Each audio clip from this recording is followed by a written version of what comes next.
guys! Katatapos ko lang mag-class sa aking Korean students and I've decided to make my first ever cooking vlog for this Friday the 13th. Wala lang. So, naisipan ko lang i-share sa inyo ko yung ulam namin for this lunch.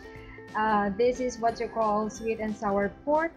Very minimal yung ingredients niya at sobrang daling lutuin lang. So kinakabahan ako kasi hindi magandang kitchen ko. I don't have that fabulous or yung mga garang kitchen utensils. But I just want to share with you and experience how to vlog. So that's one of the reason why I've decided to have my first ever cooking vlog. So tara, kasi 10 o'clock na, nakapagsaing na ako and magluluto na lang ako ng ulam. So let's start cooking!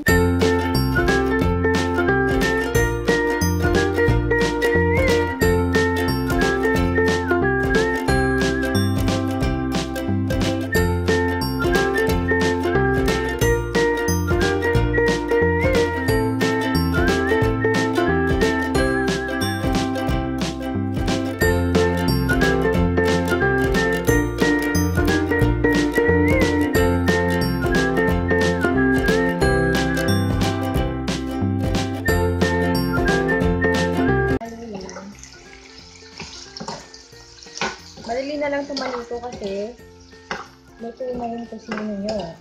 Ito na yung tusino. I'm just gonna add my tomato sauce.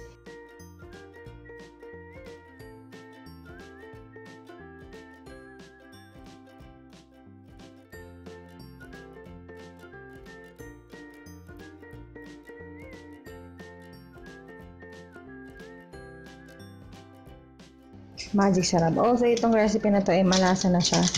Kasi, templado na yung tusino. Hayaan lang siyang kumulo. Takpan. And then, of course, tikim-tikim din paminsan-minsan kung tama na ba yung pagka-sweet and sour na. Okay na. Ilalagay ko na yung pineapple at yung konting syrup niya. Hindi ko nilagay lahat.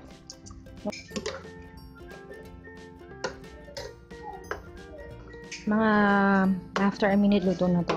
So yung tocino, meron na siyang matamis na flavor. At yung nagbigay ng sour effect niya ay yung tomato sauce. Kasi medyo maasim yung tomato sauce. At to equalize, nilagyan ko lang ng konting pineapple syrup, asin, pepper, at ayun. We now have our sweet and sour pork a la Joji.